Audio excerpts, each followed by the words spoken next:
ये कहानी है जेमी डगलस की, एक बहुत ही खूबसूरत और आत्मविश्वासी महिला की, जो कि न्यूयॉर्क में एक बहुत ही मशहूर टीवी एंकर है। क्योंकि कैमरे के सामने जेमी की आवाज में बहुत ताकत है और चैनल पर उसकी मौजूदगी लोगों को यकीन दिलाती है कि वो सब कुछ सही बोल रही है। लेकिन सच ये है कि कैमरे के पीछे की जिंदगी उसकी बिल्कुल सबसे अलग है। हम जान पाते हैं कि जेमी हाल ही में अपने पति से अलग हुई है, जो कि अंदर से बहुत टूट चुकी है और वो अपने बहुत महंगे और अकेले घर के अंदर तन्हा रहती है। बाहर से तो दिखने में उसकी लाइफ बहुत अच्छी थी, लेकिन अंदर से उसे उसका अकेलापन खा रहा था। कहानी वहीं से मोड़ लेने लगती है जब जेमी को बहुत अजीब अजीब तरह के फोन आने लगते हैं और फोन उठाने पर कोई आवाज नहीं देता और इसी तरह से बार बार बिना कुछ बोले कॉल का कट जाना। वो इस बात को इग्नोर करती है। उसे लगता है कि शायद कोई मजाक कर रहा है, लेकिन ये कॉल्स आना रुकती नहीं, हर रोज हर तरह से बढ़ने लगती हैं। अब ये सिर्फ कॉल्स तक ही सीमित नहीं रहता। जेमी को लगने लगता है कि शायद उसका वक्त में कोई पीछा भी कर रहा है, जैसे सड़क पर, पार्किंग में, ऑफिस में, कहीं भी। एक सक्सेसफुल महिला होने के बावजूद वो डर के साए में जीने लगी थी। पुलिस से बात करती है और रिपोर्ट भी दर्ज करवाती है, लेकिन बिना सबूत के उसका कोई भी हला भला नहीं हो पाता। तभी जेमी की जिंदगी में एंट्री होती है माइक सिल्वर नाम के एक आदमी की। ये आदमी जेमी को सेल्फ डिफेंस ट्रेनिंग देने के लिए आता है। पहले ही मुलाकात में माइक का एटीट्यूड बिल्कुल अलग लगता है। वो जेमी को कमजोर नहीं समझता, बल्कि उसे स्ट्रॉन्ग करने की कोशिश करता है।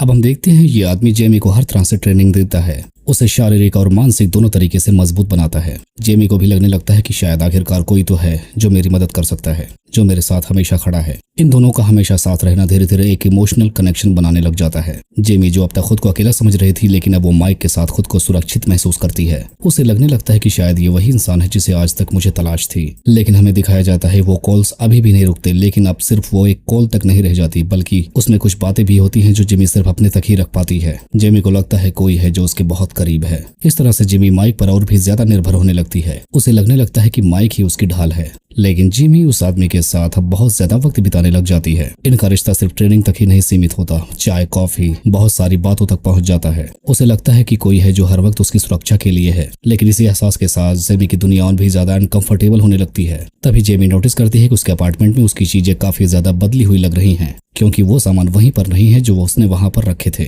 और एक दिन उसे लगता है कि शायद कोई उसके अपार्टमेंट के अंदर घुस चुका है। डर पूरी तरह अब उसकी रगों में उतर चुका था। वो छोटी से बड़ी हर एक आवाज पर चौंकने लगती है। जेमी पुलिस से जब भी मदद मांगती उसे बार बार वही जवाब मिलता कि उसके पास कोई ठोस सबूत नहीं है। इसी दौरान हम देखते हैं माइक का रवैया भी धीरे धीरे बदलने लगता है। वो जेमी की निजी जिंदगी में ज्यादा कंट्रोल रखने लगता है। यहाँ तक कि किससे मिलना है, कहाँ जाना है, कब कैसे क्या करना है, सब कुछ वो कंट्रोल में रखना चाहता है। लेकिन अब जेमी को ये केयर कम और ऑनरशिप ज्यादा लगने लग जाती है। माइक उससे कहता है कि वो किसी पर भी भरोसा ना करे, ना किसी पुलिस वाले पर, ना अपने किसी फ्रेंड पर, ना ही किसी करीबी पर। उसके कहने का ये मतलब था कि सारी दुनिया उसके लिए खतरनाक है, बस उसको छोड़कर। वो दिखाना चाहता है कि मैं ही एक ऐसा इंसान हूँ जो तुम्हें सुरक्षित रख सकता हूँ। और आज रात जेमी को एक फोन फिर से आता है, जिसमें आवाज बदली हुई थी, गुस्सा था, अहंकार था। कॉल कट होने के बाद जेमी को एहसास होता है कि माइक भी उसी के सामने वाले अपार्टमेंट में खड़ा है। ये इत्तेफाक बहुत ही अजीब था। पहली बार जेमी के मन में शक की हल्की सी परछाई सी बन जाती है, लेकिन वो अपने डर और शक को दबाने की कोशिश करती है, क्योंकि माइक अब उसकी जिंदगी का बहुत ही अहम हिस्सा बन चुका था।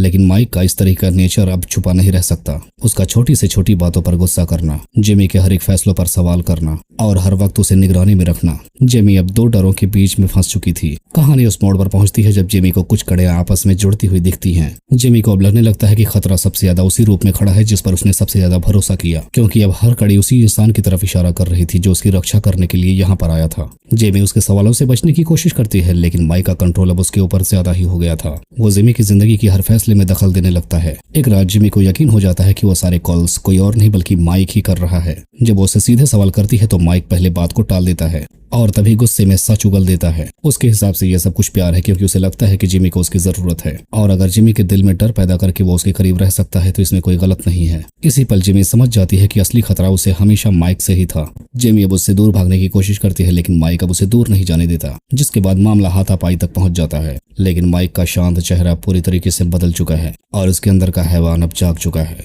वो जेमी को कैद करने की कोशिश करता है, उसे समझाने के नाम पर धमकाता है कि अगर वो उसकी नहीं हो सकी तो वो उसे किसी की नहीं होने देगा। लेकिन जिमी अब उसी के सिखाए हुए पैतरों का इस्तेमाल उसी पर करने लगती है। वो उससे डरकर भागती नहीं, उसका सामना करती है। अब यहाँ पर जिमी माइक को काफी ज्यादा घायल कर देती है और तब तक वहाँ पर पुलिस भी आ जाती है। साथ ही में उसे यह एहसास भी था कि उसने खुद को बचा लिया। और बस इसी को दिखाते हुए इस कहानी का यहीं पर एंड हो जाता है।